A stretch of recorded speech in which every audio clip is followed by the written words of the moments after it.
Hello students, very good evening to all of you.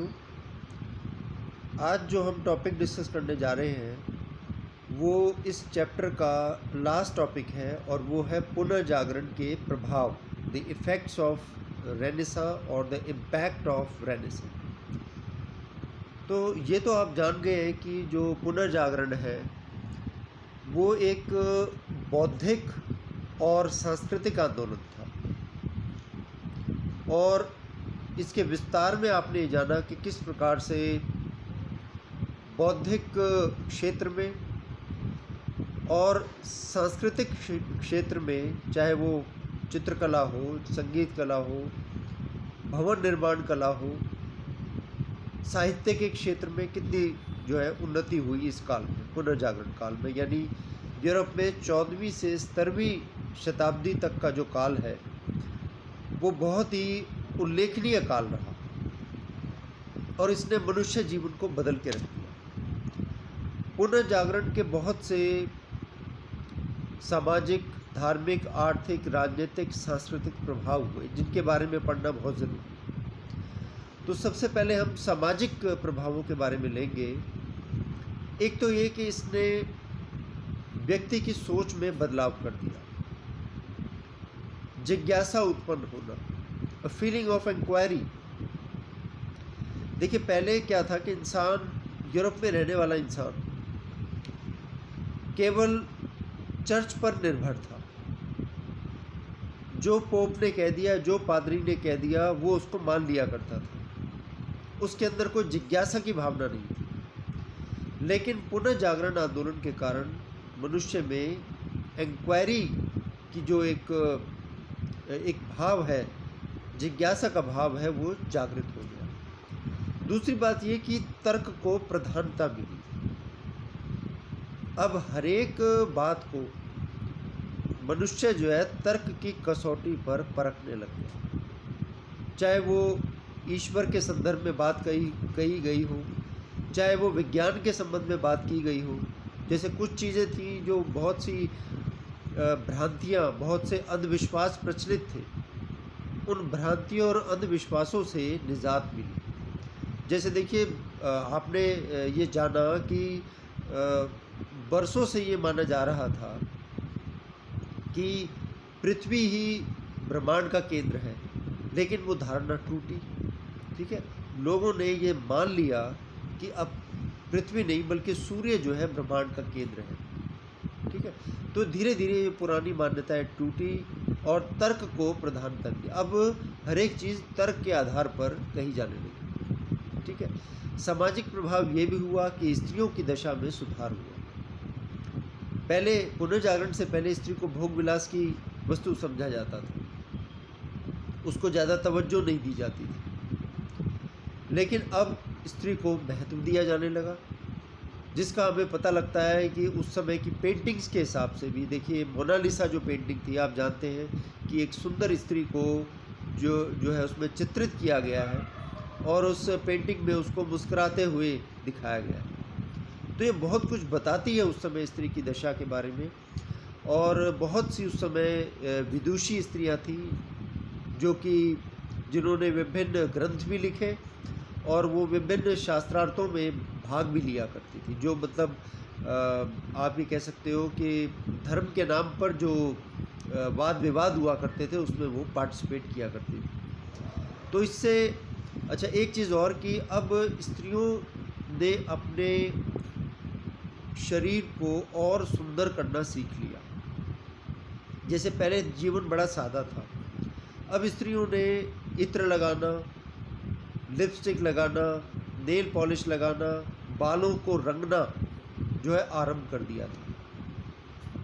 जो कि जो विभिन्न चित्र मिले हैं उसमें ये जो है चित्रित किया गया, ये हमारे पास एक तरह से सबूत के तौर पर है। तो समाज में स्त्रियों का आदर, स्त्रियों का सम्मान पहले की अपेक्षाकृत बढ़ गया। ठीक है, तीसरी बात यह कि मानववाद का प्रसार हुआ। मानववाद का मतलब है कि मानव के जीवन के बारे में सोचना, उसके जीवन को बेहतर बनाना। ठीक है, मानववाद ये परिकल्पना थी कि मनुष्य को अपने परलोक सुधारने की बजाय इहलोक में जीना चाहिए और इहलोक को उसे बेहतर बनाना चाहिए।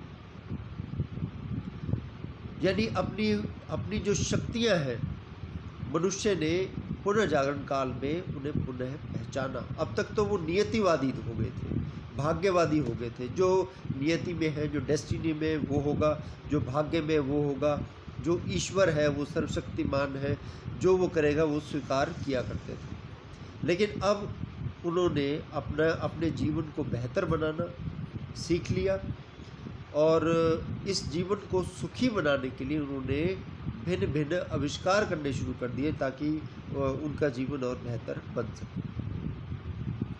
तो ये जो है मुख्य सामाजिक प्रभाव थे। बाकी साहित्य के क्षेत्र में कितनी उन्नति हुई ये हमने देखा कि तो देशी भाषाओं का विकास हुआ इस काल में। जो लोकल लैंग्वेजेस थी, जैसे कि पहले ग्रीक और लैटिन जो है जनरली उसमें लिटरेचर आता था। अब जो लिटरेचर है वो ग्रीक और लैटिन की बजाय इतालवी में और इंग्लिश में, फ्रेंच में, स्पेनिश में, यानी जो यूरोप के विभिन्न देशों की जो लोकल भाषाएं उनमें लिटरेचर डेवलप होने लगा। हमने देखा किस तरह से इतालवी जो साहित्य था उसका विकास हुआ, फ्रांसीसी साहित्य का विकास हुआ, वो सब हमने देखा पुनर्जागरण के विस्तार में। अंग्रेजी साहित्य का विकास, और आप ये देखिए कि ग्रीक और लैटिन लैंग्वेजेस के अलावा अलग अलग लैंग्वेजेस में जो लिटरेचर रचा गया वो जो है साहित्य के क्षेत्र में उपलब्धियों को दर्शाता है। इसके बाद अगर हम बात करें राजनीतिक प्रभाव की, तो बहुत बड़ा जो है राजनीतिक प्रभाव हुआ पुनर्जागरण का। जैसे कि दांते जो एक प्रसिद्ध विद्वान था राजनीतिक चिंतन में, उसने अपनी पुस्तक में ये बताया कि अधार्मिक विषय में जो राजनीति है वो सर्वोच्च होनी चाहिए। ठीक है।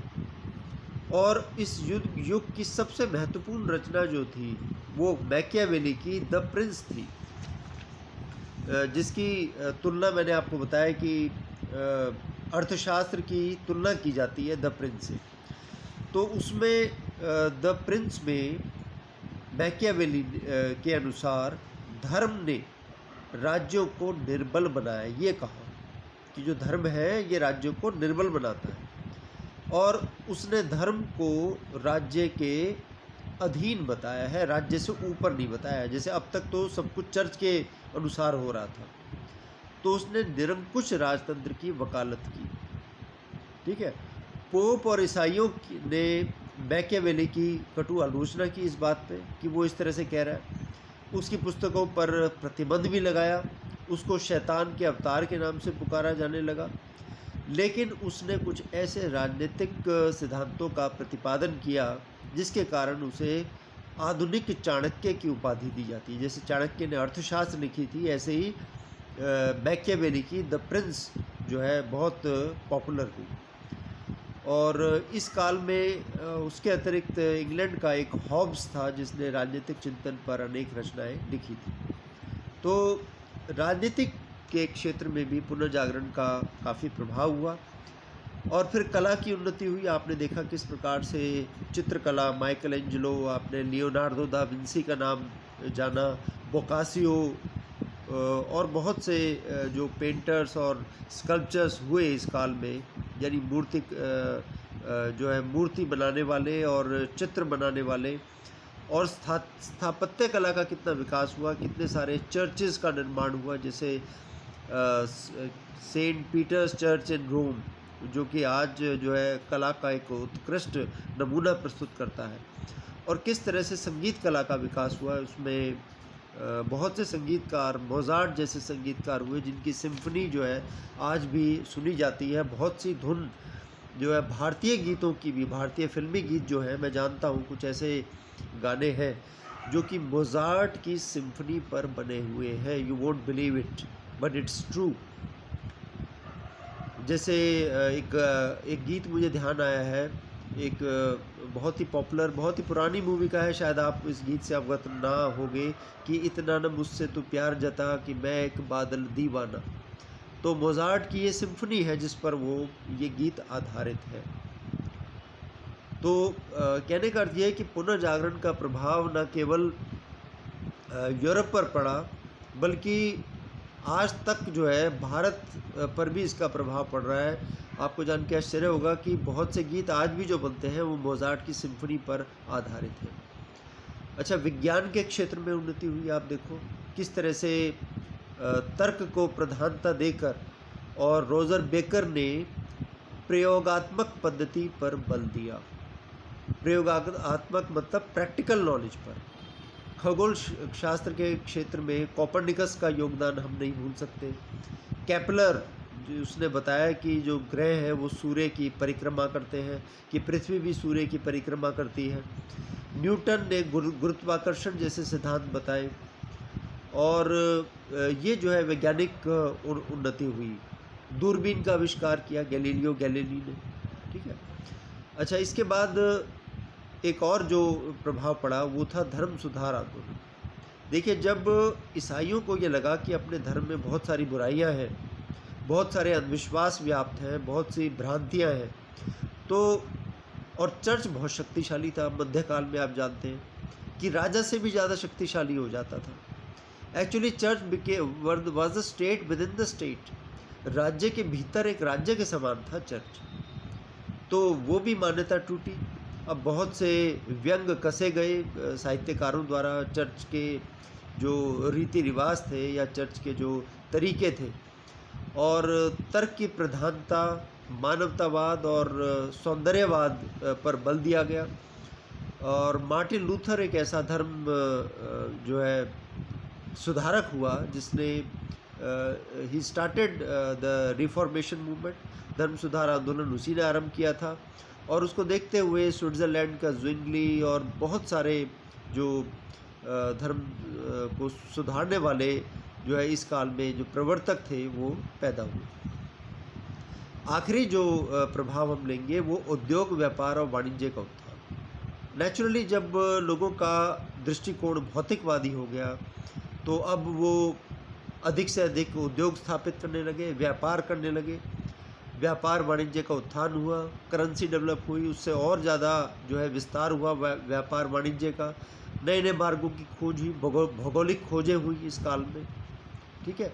तो इससे क्या हुआ कि प्रगति हुई, फाइनेंशियल प्रोग्रेस हुई, लोगों के पास पैसा आया। जैसे छापे खाने का आविष्कार हुआ। पहले बाइबल हर कोई नहीं पढ़ पाता था, बाइबल जो है हर किसी के हाथ में हो सकती थी जो could afford to purchase it, ठीक है।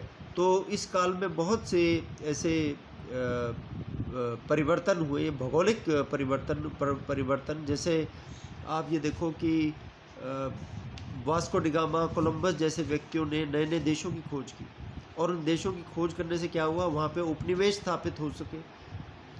जैसे वास्को डी गामा ने 1498 में भारत की खोज की, कोलंबस ने 1492 में जो है अमेरिका को डिस्कवर किया, और बहुत से नाविक जो है समुद्र के माध्यम से, विभिन्न मार्गों के माध्यम से विभिन्न एशियाई या पूर्वी देशों में पहुँचे या अमेरिका में पहुँचे, और व्यापार वाणिज्य का उत्थान हुआ। तो ये जो है पुनर्जागरण के प्रभाव, ये पहला चैप्टर आपका कंप्लीट हो गया। Thank you.